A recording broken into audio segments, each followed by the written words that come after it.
Thanks for joining me on another episode here in Sleep Brief, and this week we're going to be taking a closer look at the Hanna Instruments Nitrate Checker. This has been a product that I've actually known about for quite some time, just really couldn't talk about it, but it's nice to see that Hanna finally released a Nitrate LR checker. Hanna Instruments is known to have very easy to use checkers, not only very easy to use, but very reliable.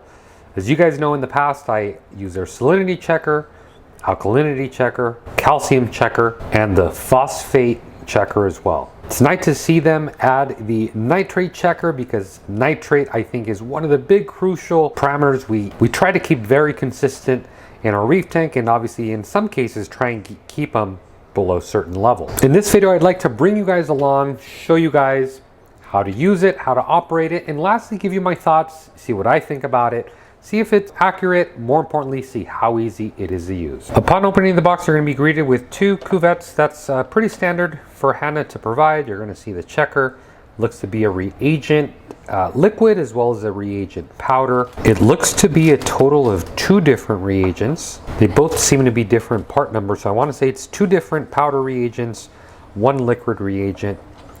Not sure what this thing is, as well as these little discs, but we're going to find out here in a little bit. There seems to be another cuvette here. 1, 2, 3, 4 syringes.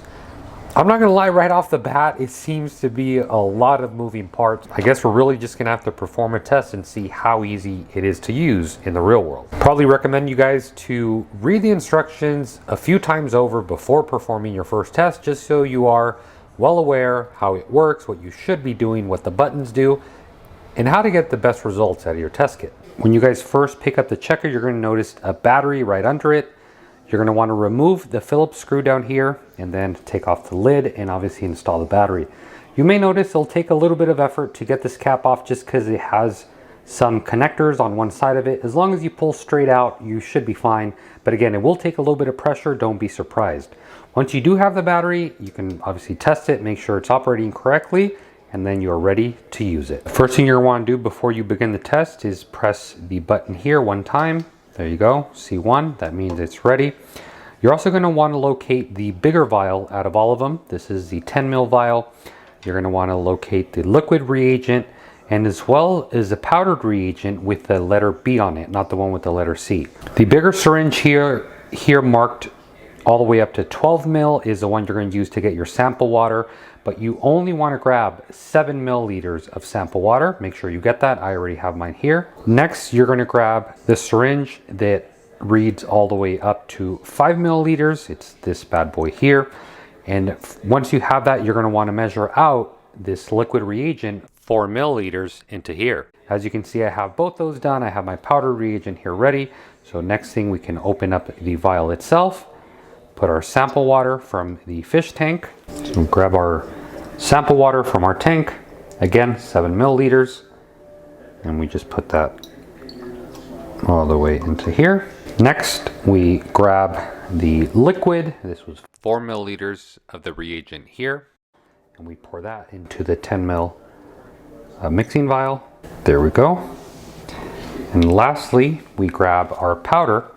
And if you guys have watched my previous Hanna Instruments, I've showed you guys how to open up these packages.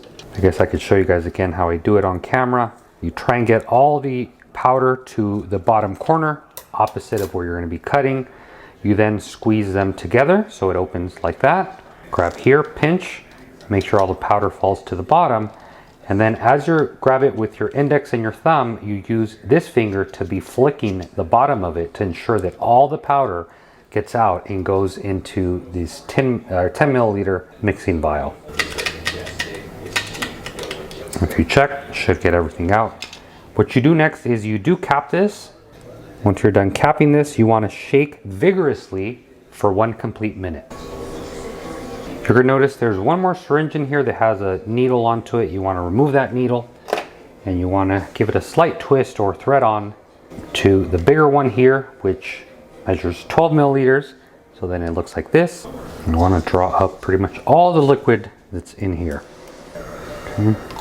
You may notice it'll leave a little bit of residue, but that should be fine. Next, we can remove that little needle.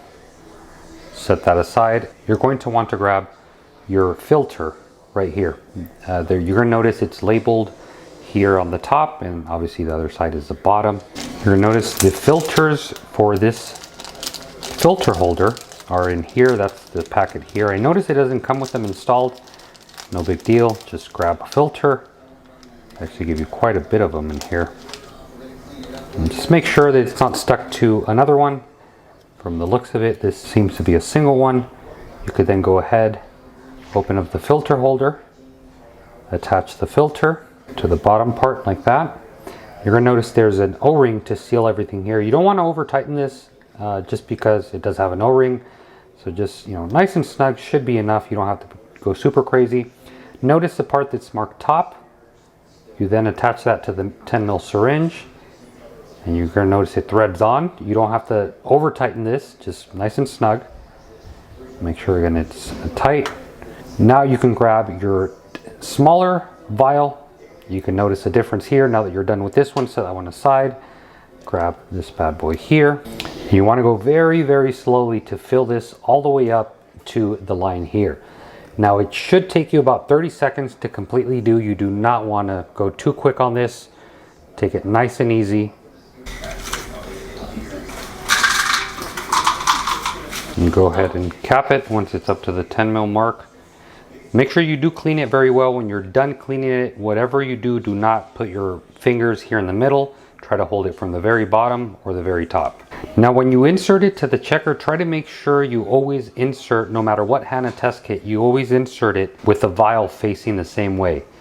In my scenario, you can see here it says Hanna, so I'm going to make sure that the H in the Hanna is always facing me, which is going to be always the front. This will just give you a little bit better accuracy. I've noticed with all their test kits, you can apply this and you'll have a lot better luck. You then press the button here in the middle. Now that it does display C2, you can remove this. Remember, when we are handling this, we only want to touch either the very top or the very bottom. We do not want to put our fingerprints here in the middle. Next, you want to grab your reagent. This one is with the letter C. Remember, we used B already. So locate your C. Use the same method that I showed you guys to open it. Once all the powder's in there, you want to shake it vigorously for a whole 2 minutes. Once the 2 minutes done, you'll see it kind of turns into a pinkish color. You then open up your tester. Remember, we did not touch the middle. If you do, you're gonna have to re-clean it. And also remember, our front, we're using the H as a reference. So we're gonna insert it back using the H as my front. Close it, and then you press and hold the button till the countdown timer starts, which is there. This is actually from the quarantine tank. I don't think it's cycled yet. I'm not sure if it's producing nitrate, but I think we're gonna all see here in a little bit. We'll be able to see how far along the cycle's actually coming. There we go. That's honestly what I thought. The quarantine tank is about midway through the cycle. I've already seen ammonia spikes. I've already seen nitrate spikes, and we can already see that it's converting nitrite to nitrate, and it's exactly 1.32. So not only am I happy that I was able to perform this test correctly here the first time, but I'm also able to see that, yeah, the tank is indeed cycling the quarantine tank, because it's been a few days. The nitrite has been climbing, and surely enough, look at that, we already have nitrate present, which is good. One thing I did want to mention, and I actually need to correct myself, because looking at the packaging, I did not see this, but looking at the instructions, which is why it's important you read them, you're going to see it says, note, for samples containing 5 to 50 ppm nitrate, follow the dilution procedure above. So that's something I didn't even know. I guess if you are above 5 and below 50, it can also measure it. You just have to follow the dilution here above. If you guys want me to make a video on that in the future, I certainly can. Currently, I only have the quarantine set up, so there's no way that thing's going to be that high. I guess once I set up my tank, or maybe I find water that's that high, I can certainly walk you guys along showing you how to do that in another video. I think that's going to conclude this week's episode. I really hope you guys enjoyed it. I'm pretty sure by now you guys want to hear my final thoughts on this tester. What are my thoughts? Would I recommend it to you? And is it something that maybe you should go out and spend the money? I'll be very honest with you. If you're a person that's like me, that loves to maintain your tanks a certain way, you're very picky about stuff, you want to know exact numbers. You're maybe not a number chaser, but you certainly want to know what's going on with your reef tank. More importantly, what some of the more important parameters are in your reef tank. Maybe this tester is for someone like you. Now, if you're a person that you're okay with just getting a general reading specifically for nitrate, you don't really care if it's accurate, you know, if it's 5, if it's 15, if it's 20, you know, as long as you're in a ballpark, you don't really care, you don't really monitor it much, this tester probably isn't for you. You know, you can probably get something else out there. It's a little bit cheaper, it's a little bit quicker, maybe easier to use, and you can probably get away with that. Now, to the next part of it, is it easy to use? Personally, I didn't find it difficult. This actually was my very first time using it. All the clips you guys saw was actually my first take on it. I didn't do multiple takes. I didn't really mess up. I don't believe it's difficult to use. Now, is there a lot of steps? Yeah, there's about 4 or 5 steps you do need to do. But believe it or not, having owned all of Hanna's checkers, I believe that the calcium checker is still, I wouldn't say more difficult to use than this one, but it has a lot more areas where you can mess up, specifically with the small plunger it does have. So I personally actually found this one more enjoyable to use than the calcium. And again, just because I felt there's a lot less room for error, especially if you're someone new. So yeah, I'm not gonna sit here and lie to you and tell you guys this thing is one step, it's done in 2 minutes. No, it's gonna take you probably about 6 minutes just to complete the testing itself. I mean, maybe a little bit quicker, but let's say about 5 minutes. And then for the meter to actually know exactly what the value is, that takes a total of 8 minutes. So it's not a quick test, it will take you some time. But then again, nitrate, it's not something I test every day. I personally will probably test it about once or twice a month, and I'm okay with that. But I'm very happy to see that I'm actually able to look at something that gives me a number versus trying to figure out the colors. I absolutely dislike those. And that's why personally, for me, I know this Hanna checker is for me. If you are looking for a product that is very accurate and gives you an exact value, that Hanna has you covered. So guys, I'm going to end this video here. I really hope you guys enjoyed it. If you guys have any questions, comments, or concerns, please leave them down in the comment box below. I do want to tell you guys, when you are cleaning any test kit, I don't care even if it's not Hanna, any test kit, only use RODI water. Do not use tap water. One thing I do want to cover with the actual filter holder and the filters, let me open it up first. You can see the filter itself there, and then the rest of the replacements are here.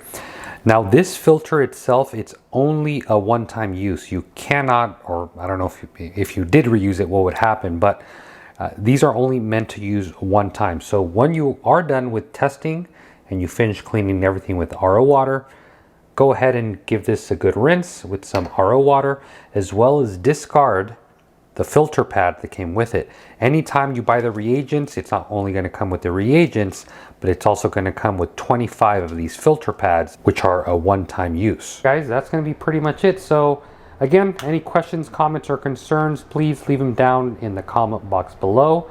I thank each and every one of you very much for watching. As always, happy reefing.